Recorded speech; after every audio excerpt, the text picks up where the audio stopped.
Good morning students. आज जो है एकक 5 पृष्ठ रसायन स्टार्ट करेंगे। तो पहले परिचय इसके बारे में समझिए, इंट्रोडक्शन इसके बारे में। पृष्ठ रसायन होता क्या है। यहाँ देखें, कुछ अत्यधिक महत्वपूर्ण रसायनों का औद्योगिक उत्पादन ठोस उत्प्रेरकों की सतह पर होने वाली अभिक्रियाओं द्वारा किया जाता है। तो कुछ अत्यधिक महत्वपूर्ण रसायनों का औद्योगिक उत्पादन, कुछ महत्वपूर्ण रसायन हैं, उनका औद्योगिक उत्पादन, बहुत ज़्यादा मात्रा में उत्पादन जो है वह ठोस उत्प्रेरकों की सतह पर होने वाली अभिक्रियाओं द्वारा किया जाता है। जो ठोस उत्प्रेरक होते हैं उनके सतह पर कुछ अभिक्रियाएं होती हैं।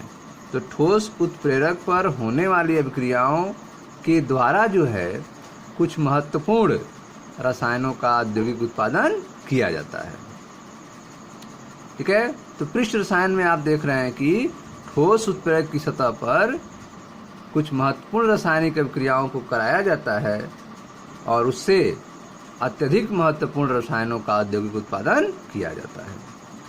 पृष्ठ रसायन सतह या अंतरा पृष्ठ पर होने वाली परिघटनाओं से संबंधित क्षेत्र है। जो सरफेस केमिस्ट्री है आपका, पृष्ठ रसायन जो है यह सतह पर या अंतरा पृष्ठ पर होने वाली घटनाओं से संबंधित क्षेत्र है। इसमें जो भी घटनाएं आपको बताई जाएंगी वह घटनाएं किससे जुड़ी होंगी? सतह पर, अंतरा पृष्ठ पर जुड़ी होंगी। तो पृष्ठ रसायन सतह या अंतरा पृष्ठ पर होने वाली परिघटनाओं से संबंधित क्षेत्र है। अंतरा पृष्ठ या सतह को स्थूल प्रवस्थाओं से अलग दर्शाने के लिए एक हाइफन या स्लैश का उपयोग किया जाता है। तो जो अंतरा पृष्ठ है या फिर सरफेस सतह है उनको तो कैसे दर्शाएंगे? अंतरा पृष्ठ या सतह को स्थूल प्रवस्था में दर्शाने के लिए इस तरह का एक साइन लगाते हैं, निशान लगाते हैं, जिसको हाइफन कहते हैं, या फिर स्लैश का निशान लगाते हैं, इसको स्लैश कहते हैं।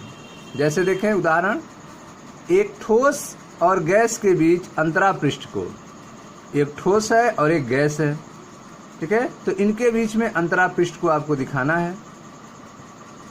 तो या तो हाइफन का यूज करें या तो स्लैश का यूज करें। तो एक ठोस या गैस के बीच अंतरा पृष्ठ को ठोस गैस, बीच में हाइफन का यूज हुआ है, ठोस गैस हाइफन, या फिर ठोस स्लैश गैस, स्लैश का यूज हुआ है। तो आप देख रहे हैं कि अंतरा पृष्ठ या सतह को स्थूल प्रवस्थाओं में अलग दर्शाने के लिए या तो हाइफन का यूज करते हैं या तो स्लैश का यूज करते हैं। जैसे आपने देखा, ठोस गैस को हाइफन से अलग किया गया है या ठोस गैस को स्लैश से अलग किया गया है। आगे देखें, पूर्ण मिश्रणीयता के कारण गैसों के मध्य कोई अंतरा पृष्ठ नहीं होता है।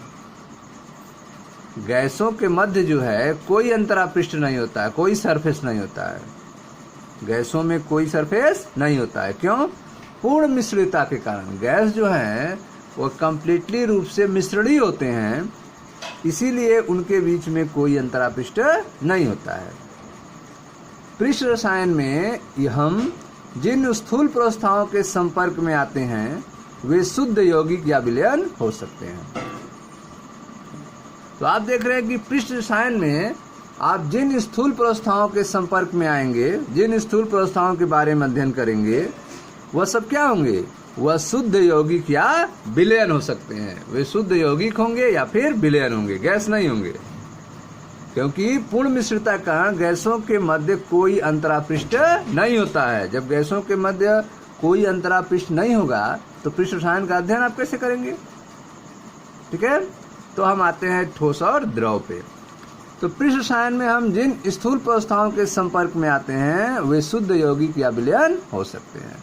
तो पृष्ठ रसायन हम किसका अध्ययन करेंगे? शुद्ध यौगिक या फिर विलयन का अध्ययन करेंगे, क्योंकि इनमें सरफेस होते हैं। पृष्ठ रसायन में हम जिन स्थूल प्रवस्थाओं के संपर्क में आते हैं वे शुद्ध यौगिक या विलयन हो सकते हैं। अंतरा पृष्ठ की मोटाई बहुधा कुछ अणुओं तक सीमित रहती है। अंतरा पृष्ठ जो है उसकी मोटाई कितनी होती है? कुछ अणुओं तक सीमित होती है। अंतरा पृष्ठ की मोटाई अधिकांशतः कुछ अणुओं तक सीमित रहती है, परंतु इसका क्षेत्रफल स्थूल प्रावस्थाओं के कणों के आकार पर निर्भर करता है। तो आप देख रहे हैं कि अंतरा पृष्ठ की जो मोटाई है वह अधिकांशतः कुछ अणुओं तक सीमित होती है, लेकिन इनका जो क्षेत्रफल है वह स्थूल प्रावस्थाओं के कणों के आकार पर निर्भर करता है। तो क्षेत्रफल किस पर निर्भर करता है? स्थूल प्रावस्थाओं के कणों के आकार पर निर्भर करता है। अंतरा पृष्ठ की मोटाई अधिकांशतः बहुधा कुछ अणुओं तक सीमित होती है। जो अंतरा पृष्ठ की मोटाई है वह कुछ अणुओं तक ही सीमित होती है, लेकिन का क्षेत्रफल जो है वह स्थूल प्रावस्था के कणों के आकार पर निर्भर करता है। स्थूल प्रावस्था के कणों के आकार पर निर्भर करता है। बहुत सी ध्यान देने योग्य महत्वपूर्ण घटनाएं जैसे संक्षारण, इलेक्ट्रोड प्रक्रम, विषमांगी उत्प्रेरण, विलीनीकरण या और क्रिस्टलीकरण अंतरा पृष्ठ पर परिलक्षित होती हैं।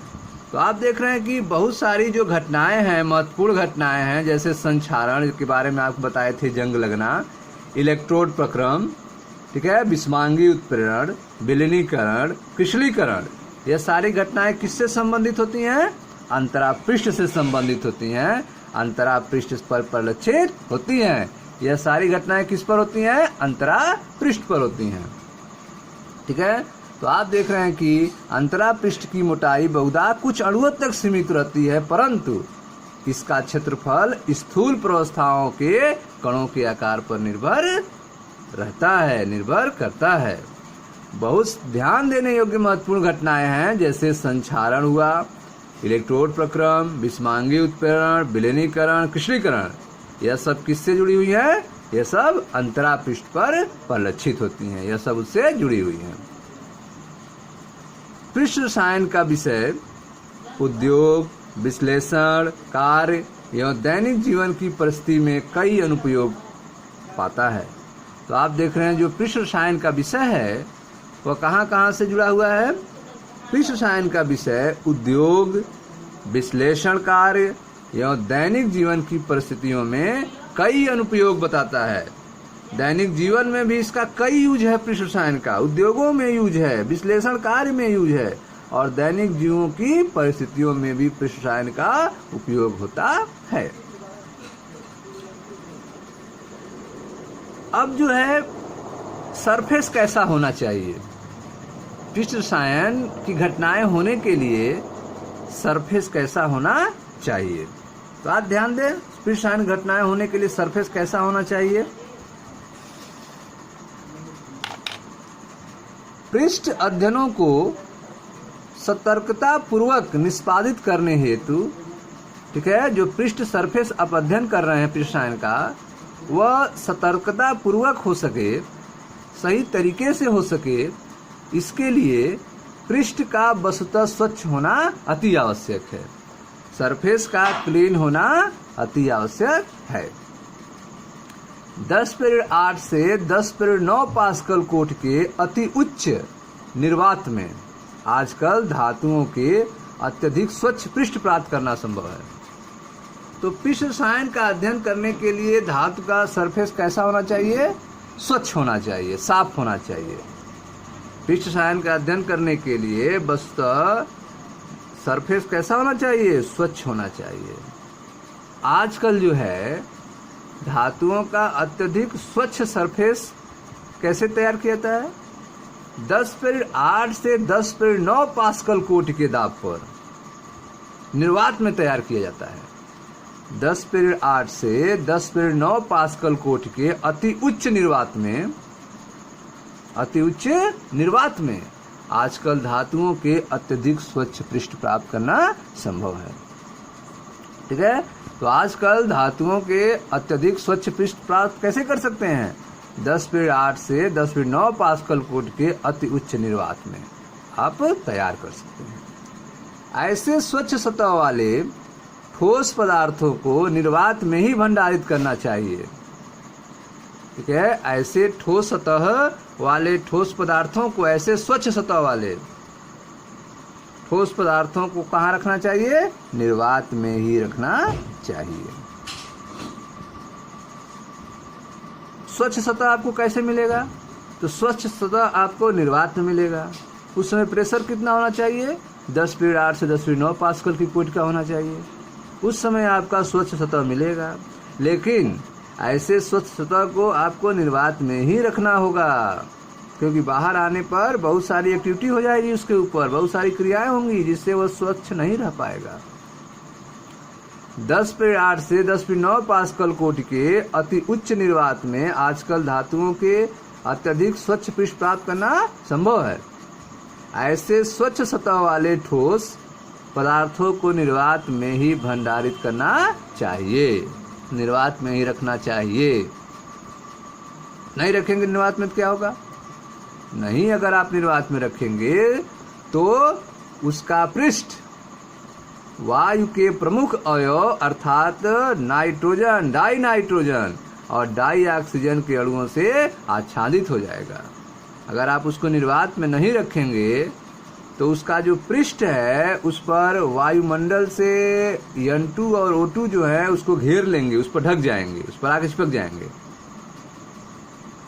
ऐसे स्वच्छ सतह वाले ठोस पदार्थों को निर्वात में ही भंडारित करना चाहिए, नहीं तो अन्यथा उनका पृष्ठ वायु के प्रमुख अवयव अर्थात डाई नाइट्रोजन N2 एवं डाई ऑक्सीजन O2 के अणुओं से आच्छादित हो जाएगा, अणुओं से ढक जाएगा। ठीक है स्टूडेंट्स, तो आप देख रहे हैं कि स्वच्छ सतह आप कैसे तैयार करेंगे, और उसको आपको निर्वात में ही रखना होगा, नहीं तो उस पर ऑक्सीजन और डाई नाइट्रोजन उस सरफेस को क्या करेंगे? ढक लेंगे।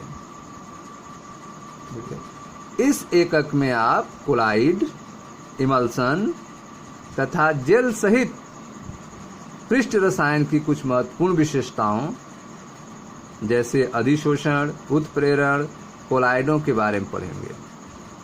ठीक है, तो स्टूडेंट्स इस अध्याय में आपको कोलाइड, इमल्सन तथा जेल सहित पृष्ठ रसायन, कोलाइड के बारे में बताया जाएगा, इमल्सन के बारे में, जेल सहित पृष्ठ रसायन की कुछ महत्वपूर्ण घटनाएं जो हैं, जैसे अधिशोषण क्या होता है, उत्प्रेरण क्या होता है, ठीक है, कोलाइड क्या होते हैं, इनके बारे में इस अध्याय में चर्चा किया जाएगा।